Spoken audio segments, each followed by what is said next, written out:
तो अनुपम जी, आपके पास क्या समाचार हैं? आपने रिकॉर्ड तो तुड़वा दिए सारे के सारे।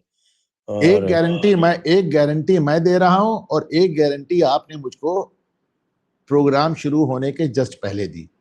तो पहले तो हम लोग अपनी अपनी गारंटी दोहरा देते हैं।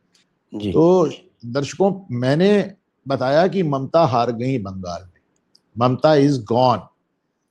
और संजय दीक्षित साहब ने मुझसे कहा कि स्टालिन इज गॉन। यस, बिल्कुल कहा मैंने, स्टालिन इज गॉन। इन्होंने कहा कि स्टालिन हार गया। तो साहब, अगर और ये दो किले ढह गए तो फिर लेकिन समझिए कि राहुल गांधी जो हिंदुस्तान जीत है, गया। वो पता नहीं, हो सकता है वो केरला के प्रति आशान्वित है। उसके बारे में हमारे पास कोई पक्की खबर है नहीं, सही बताएं तो। तो मैं तो चाहूंगा कि राहुल गांधी केरल जीत जाए। क्यों भाई? मैं तो चाहूं, अरे बिल्कुल जीत जाए साहब। मतलब कोई बचा भी रहे ना सामने आप समझिए ना। ये क्या मतलब अगर राहुल गांधी केरल भी हार गए तो फिर बड़ी दिक्कत हो जाएगी भाई। राहुल गांधी की आज मैं देख रहा था, उन्होंने तमिलनाडु में वो रैली कर रहे थे। तो जो ट्रांसलेटर था, जो अब ये 2 दिन दुभाषिया था, पुरानी बात है वो नहीं ट्रांसलेटर सुनिए, वाली। तो जो दुभाषिया था, उससे बाद में पता क्या चला कि गड़बड़ क्या है।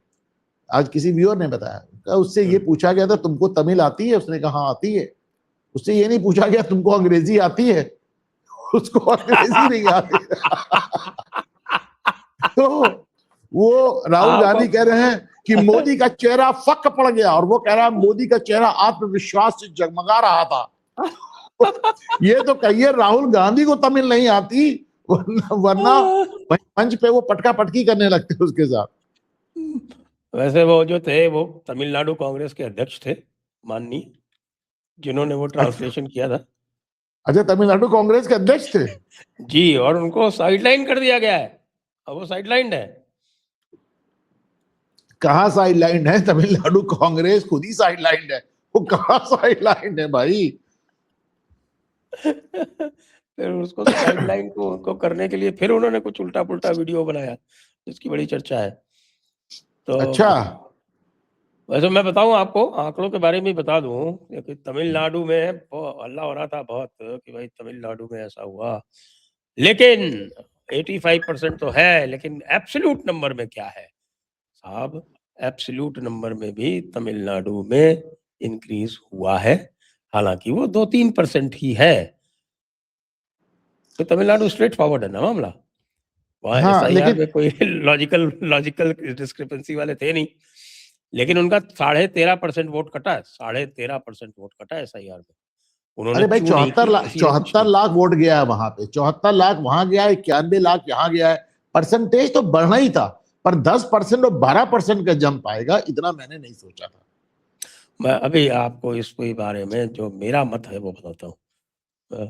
ये मैंने एब्सोल्यूट नंबर्स कैलकुलेट करके देखा था, तो एब्सोल्यूट नंबर में भी बढ़ा है वो, 2-2.5% बढ़ा है।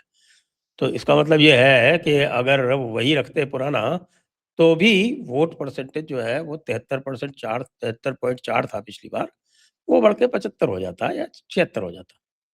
तो दैट इज ओके, रीजनेबल। लेकिन साहब बंगाल में तो कमाल ही हो गया। बंगाल में अभी मेरे सामने खुला हुआ है 92.66%। ये पता नहीं कहाँ तक जाएगा। ये 92.66% जो है, ये आप ये मानिए कि ये भी एब्सोल्यूट नंबर में बढ़ा है। सुनिए, एब्सोल्यूट नंबर में यह भी बढ़ा है, लेकिन ये जो एब्सोल्यूट नंबर में जो बढ़ा है, उसमें मजे की बात यह है कि मुसलमानों के वोट जो कम हुए हैं ना, उनका रिप्लेसमेंट हिंदू वोट से हुआ है। ओ यस, ओ यस, ओ यस। ये हुआ है वहां पे। और इसी वजह से आज मैं देख रहा था कई लोगों को, और सब लोग ये बता रहे थे, बंगाल में ये बता रहे थे कि साहब जो मुस्लिम इलाके हैं वहाँ पे 90% हो जाना कोई अविश्वसनीय बात कभी भी नहीं थी। कई मुस्लिम कॉन्स्टिट्यूंसी में इस तरह के 90% प्लस मत आते रहे। कह रहे हैं मजे की बात तो ये है कि अब तो ऐसे इलाकों में 90% वोट आ रहे हैं जहां आप कल्पना नहीं कर सकते, जहां आप कल्पना नहीं कर सकते। आप ये मत देखें कि दार्जिलिंग में, समझे साहब, सिलीगुड़ी में 90.57% और दार्जिलिंग की 3 कॉन्स्टिट्यूएंसी में 90% से ज्यादा वोट है। और ये दार्जिलिंग जो था पिछले चुनाव में पूरे बंगाल में बाकी जो एवरेज था उससे 10% कम पोल किया था, 10% कम पोल किया था। इस बार वो जो है केवल आप ये देखिए 92.68 चल रहा है और ये 88.73, केवल 4% का फर्क। ये है असली इसका खेल जी। तो ये तो मतलब जो एब्सोल्यूट नंबर में जो आपको बढ़ता हुआ नजर आ रहा है, बेसिकली हिंदू वोट बढ़ता नजर आ रहा है, और of course this will make a deciding difference. देखिए एक बात और सुने, आज कहीं बात हो रही थी तो मैं ये कह रहा था कि भाई जब इसके पहले 82% 83% वोटिंग हो रही थी तो उसमें तमाम वोट ऐसे हो रहे थे जो ट्रांसफर हो गए वो भी हो रहे थे, जो मृत हो गए वो भी हो रहे थे, जो उनको घर से नहीं निकलने दिया वो भी हो रहे थे। जैसा कि आप कहते हैं कि वोटिंग वाले दिन लोगों के अपने माता पिता और 3 पुश्तों से मुलाकात हो जाती है, वो भी हो रहे थे। तो जब ये सारे वोट कट गए, फर्जी वोट सारे कट गए, जो रियल वोटिंग हो रही है, एक्चुअल वोटिंग हो रही है, तो ये कुछ और भी दिखाता है संजय सर। ये दिखाता है कि वो लोग वोट करने निकल के आ रहे हैं जो अब तक वोट करने निकलते ही नहीं थे, जिनको अभी तक वोट करने निकलने ही नहीं जाता था, जिनके गेट पे बैठ गया जाता तो कहा जाता था अंदर रहो तुम्हारा वोट पड़ गया, जिनसे कहा था वापस लौट जाओ तुम्हारा वोट पड़ गया। जब फर्जी वोट कट गए और असली वोट 91% पड़ रहे हैं तो दिखाता है कि वो लाखों की मात्रा में वो लोगों ने वोट दिया है जिनको अब तक वोट करने की इजाजत नहीं थी। That is the only logical outcome.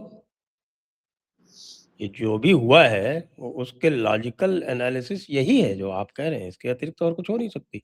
और वैसे भी आप यदि देखें जो एविडेंस है, जो सामने एविडेंस आ रही है वो जीरो वायलेंस की आ रही है, जीरो वायलेंस। अब लोग कह रहे हैं नहीं नहीं वायलेंस हुआ, अरे वो वायलेंस नहीं है, उनको बोलते हैं स्ट्रे इंसिडेंट्स। जो कुछ हम देख रहे हैं कि साहब एक को दौड़ा लिए गए, वैसे वो मैं आपको एक कैंडिडेट। इंटरेस्टिंग बात बताऊं, बिहार में तो एक भी स्ट्रे इंसिडेंट नहीं हुआ था, लेकिन बंगाल के लिहाज से तो समझिए कुछ हुआ ही नहीं। बंगाल के लिहाज से तो बड़ी छिटपुट घटनाएं।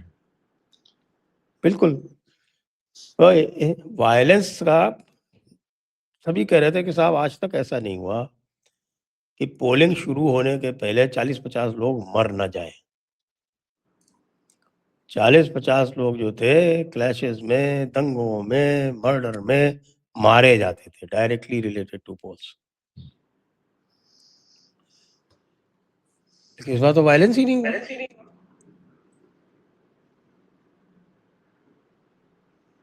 नहीं, मैं खुद ही कह रहा था, इसके पहले वाले प्रोग्राम में भी कह रहा था कि बंगाल का जो रक्त चरित्र है उसको देखते हुए आप यकीन माने इस बार कोई ऐसा वायलेंस हुआ ही नहीं। हालांकि बिहार में, मैं फिर कहूंगा बिहार में, उत्तर प्रदेश में आप देखें करीब करीब जीरो वायलेंस, स्ट्रे इंसिडेंट्स भी नहीं होते। लेकिन एक वायलेंस भी अलग अलग तरह का हुआ, जैसे एक भाजपा के कैंडिडेट को पीट दिया गया, उनके वो गार्ड्स के रहते हुए पीट दिया गया उनको। एक भाजपा के कैंडिडेट की कार तोड़ दी गई, लेकिन जब यही हमला हुमायूं कबीर पे हुआ तो उन्होंने पलट के मारा। आपने देखा जब यही हमला हुमायूं कबीर पे हुआ तो उन्होंने दौड़ा दौड़ा के टीएमसी वालों को मारा। एक चीज अच्छा नहीं देखी कुछ आपने, हुमायूं कबीर के साथ में सेंट्रल फोर्सेस थी।